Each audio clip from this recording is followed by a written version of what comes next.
ജീവിക്കാൻ ഏറെ കൊതിക്കുന്ന മനുഷ്യരെ കണ്ടിട്ടുണ്ടോ? അല്ലെങ്കിൽ ഇനി എന്റെ ജീവിതം എണ്ണപ്പെട്ടിരിക്കുന്നു എന്ന് തിരിച്ചറിഞ്ഞ് അതിനുവേണ്ടി പോരാടുന്ന മനുഷ്യരെ കണ്ടിട്ടുണ്ടോ? ആ പോരാളികളെ ഞങ്ങൾക്കറിയാം. തിരുവനന്തപുരം റീജിയണൽ ക്യാൻസർ സെന്ററിൽ വന്നാൽ നിങ്ങൾക്ക് അത് നേരിട്ട് കാണാൻ പറ്റും. പക്ഷേ കഴിഞ്ഞ 4 വർഷങ്ങളായിട്ട് ഞങ്ങളൊരു സ്ഥാപനം നടത്തുന്നുണ്ട്, സനാഥാലയം ക്യാൻ കെയർ സെന്റർ. സൗജന്യമായിട്ട് ഈ ട്രീറ്റ്മെന്റ് ടൈമിൽ ഭക്ഷണവും താമസവും ഒക്കെ ഒരുക്കിയാണ് ഞങ്ങളത് കൊടുക്കുന്നത്. അതുകൊണ്ട് തന്നെ 800-ലധികം മനുഷ്യരെ നേരിട്ട് കാണാനും അവരോടൊപ്പം ജീവിക്കാനും ഒക്കെ സാധിച്ചിട്ടുണ്ട്. അവരുടെയൊക്കെ കണ്ണുകൾ തിളങ്ങും.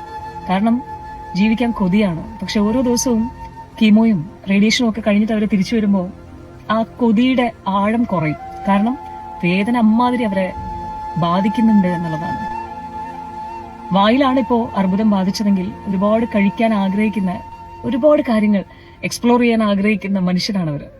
ഒരുപാട് ഭക്ഷണം കഴിക്കണം, കപ്പയും മീനും ചോറും, അവരാഗ്രഹിച്ച സംഭവങ്ങളെല്ലാം കഴിക്കണം എന്ന് ആഗ്രഹിക്കും. പക്ഷെ തൊണ്ടയിലാണ് ക്യാൻസർ എങ്കിൽ കീമോയും റേഡിയേഷനും ഒക്കെ ചെയ്യുന്ന സമയത്ത് ഗ്രാജുവലി അവരുടെ തൊണ്ടയൊക്കെ ഒന്നും കഴിക്കാനോ ഇറക്കാനോ പറ്റാത്ത അവസ്ഥയിലേക്ക് പോകും. ഒപ്പം തന്നെ ഇവിടുത്തെ സ്കിന്നുകളൊക്കെ ഒരുപാട് കറുത്ത് അത് ഇളകി വരുന്ന ഒരു അവസ്ഥയിലേക്ക് പോകും. പിന്നീട് ട്യൂബ് മൂക്കിലൂടെ ഇട്ട് അതിലൂടെയായിരിക്കും ലിക്വിഡ് ആയിട്ടുള്ള ഫുഡ് അവർക്ക് കഴിക്കാൻ പറ്റുന്നത്. അപ്പോഴും ഓർക്കണം, ജീവിക്കാൻ ഒരുപാട് കൊതിക്കുന്നവരാണ്. കുഞ്ഞുമക്കളും അതെ.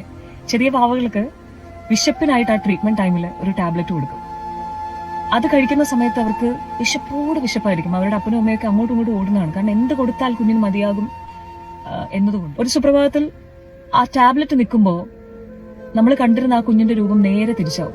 ടാബ്ലറ്റ് കഴിച്ചുകൊണ്ടിരുന്നപ്പോൾ വയറ് ഉയർക്കുന്നു, മുഖമൊക്കെ തുടുക്കുന്നു. കുഞ്ഞിനെ കാണുമ്പോൾ തന്നെ നമുക്കൊന്ന് എടുക്കാൻ തോന്നും, ഈ ചമ്പി എന്നൊക്കെ പറയുന്ന പോലെ. അതേ സമയത്ത് ടാബ്ലറ്റ് തീർന്നു കഴിയുമ്പോൾ ഒട്ടി ഉണങ്ങിയ ശരീരവും വയറും മുഖവും ഒക്കെ ആയിട്ട് ഒന്നും കഴിക്കാൻ പറ്റാത്ത രീതിയിലേക്ക് ആ കുഞ്ഞു വാവകൾ എത്തിച്ചേരും. ക്യാൻസർ അത്രയും മാത്രം മനുഷ്യനെ കാർന്നു തിന്നുകൊണ്ടിരിക്കുന്ന അന്നും ഇന്നും അതെ സാഹചര്യമാണ്. വീണ്ടും പറയുന്നു, ചെറിയ പ്രശ്നങ്ങൾ വരുമ്പോൾ പോലും ജീവിതം അവസാനിപ്പിക്കണം, എന്റെ ജീവിതം കഴിഞ്ഞു എന്ന് വിചാരിക്കുന്ന ആരോഗ്യവാന്മാരായിട്ടുള്ള മനുഷ്യരെ നിങ്ങളോടാണ്. നിങ്ങൾക്ക് കിട്ടിയിരിക്കുന്ന ഏറ്റവും വലിയൊരു വരമാണ് ഈ ഒരു ലൈഫ് എന്ന് പറയുന്നത്. എളുപ്പമാണ് നമുക്ക് ജീവിതം അവസാനിപ്പിക്കാൻ, അല്ലെ? എന്തെങ്കിലുമൊക്കെ ചെയ്ത് നമുക്ക് കാട്ടിക്കൂട്ടി നമ്മുടെ ജീവിതം അവസാനിപ്പിക്കാം. പക്ഷെ മറു സൈഡിൽ ജീവിക്കണമെന്ന് ആഗ്രഹിക്കുന്ന, പ്രിയപ്പെട്ടവരോടൊപ്പം ഇനിയും ഒരുപാട് കാലം എനിക്ക് മുന്നോട്ട് പോകണമെന്ന് ആഗ്രഹിക്കുന്ന ഒരുപാട് മനുഷ്യരുണ്ട്. ഈ ട്രീറ്റ്മെന്റിലൂടെ കടന്നു പോകുമ്പോൾ മറ്റൊരു പ്രശ്നം എന്ന് പറയുന്നത്, ആദ്യം അവരുടെ മുടി കൊഴിഞ്ഞു തുടങ്ങും, പിന്നീട് അവരുടെ ശരീരം ക്ഷീണിച്ചു തുടങ്ങും, പിന്നെ അവരുടെ കണ്ണെത്തുന്നിടത്ത് മനസ്സെത്തുന്നില്ല, മനസ്സെത്തുന്നിടത്ത് ശരീരം എത്തുന്നില്ല എന്നൊരവസ്ഥയാണ്. കട്ടിലിൽ നിന്ന് എഴുന്നേൽക്കാൻ പോലും പറ്റാത്ത അവസ്ഥയിലേക്ക് കടന്നു പോകും.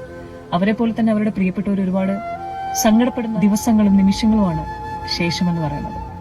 ഒരിക്കൽ കൂടി ഓർമ്മപ്പെടുത്തട്ടെ, ജീവിക്കണമെന്ന് ആഗ്രഹിക്കുന്ന ക്യാൻസർ പേഷ്യൻസിനെ നേരിട്ട് കാണുകയും അവരോടൊപ്പം ജീവിക്കുകയും ചെയ്യുന്നത് കൊണ്ടാണ് എനിക്കിത് പറയാനാവുന്നത്. ജീവിതം ഒന്നേ ഉള്ളൂ.